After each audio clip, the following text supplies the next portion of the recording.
welcome back to my channel. It's your girl IBQ, preferred as Davina. As you can see by the title, the topic is worship as a lifestyle. What is worship? Personally, worship is an heart of surrenderness. It's a lifestyle. It's how we live, how we obey, it's what we do, and how we do it. It's an act of surrenderness to God and living wholeheartedly, sincerely to a being, which is God. As the dictionary puts it, worship is showing reference and adoration to a deity, to a being. It's like you placing something before an object, calling it a god or a being, probably dedicating your time, your presence, probably basically anything. Honestly, that's worship. You're worshiping the thing like a deity. According to Romans 12 verse 1, worship is a living sacrifice that we may present our body holy and acceptable unto God. This is true worship as the Bible would place before us. Worship to God, honestly, is surrendering and living. You are living for God while surrendering to Him. No matter how it may be, trust me. I remember during Upper Room, the 16th of November 2025, when Pastor Kaide was preaching, he said something. He said, when you're worshiping God, when you're being intimate with God, there will get to a time where you would feel so tired, your flesh would literally give up, and your spirit will be weary. He said that's not the time for you to be wondering about. That's not the time for you to say, I am tired. That's not the time for you to say, can I do this? But that is the time for you to do it, because it's a duty and it's a command from God that you shall love God and you shall worship Him, and you will do these things because you're commanded to do it.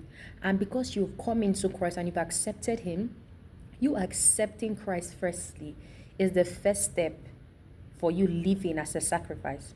And then you worshiping Him, probably your own daily routine, Bible study, sermon, fasting and prayer, praising, all of this stuff. Those are acts of worship. But the real worship is when you don't feel like doing it, but you're doing it all in the name of it's my duty to do it because I am committed and I've accepted into doing it. So Romans 12 verse 1 has placed before us that we present in our body a holy sacrifice, living and acceptable unto God, by your appearance, by how you look, probably how you dress, modesty. I know that everyone would definitely argue on this topic that modesty is not Christianity or some people would say it's just a religion practice. Yes, God sees their hearts more than our appearance or how we behave. But the truth is, if you've come into Christ and as your walk with Him is progressing and as everything is going about, they'll get to a certain time where the Holy Spirit would start convicting you Himself personally on how you dress. Like, no, you don't need nobody to correct you, even though people are outside talking, because people will always talk and you have to ignore them. Not because you don't want to listen to them or get what they're saying, but because to you it sounds like a religion practice, which is definitely going to affect your walk with God. I agree. There will be a time where the Holy Spirit Himself will convict you and tell you, don't wear this. Your bum is showing. You will cause distraction to men, even though that is not your aim. But because He knows that you are innocent of it, but the people out there are not innocent about whatever they are thinking or their action, He will definitely tell you to avoid these issues, to avoid all of this mess. Just stay safe. Just to go out there looking modest, put in, and get together. But the time where you get convicted and all of that, you know that is God doing His own personal work in your life. There are some people that would say, oh, they got convicted for having piercing, probably on their nose, on their ears, which is fine, or their nails, or whatever kind of piercing they're having. Some people say, oh, God convicted them to take it out.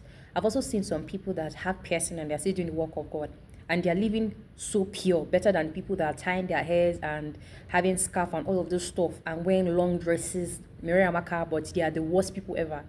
So it is basically not about your dressing, because most of us are saying, oh, don't dress like this, don't dress like this, because it's a religion practice. It's something that has been placed in our head.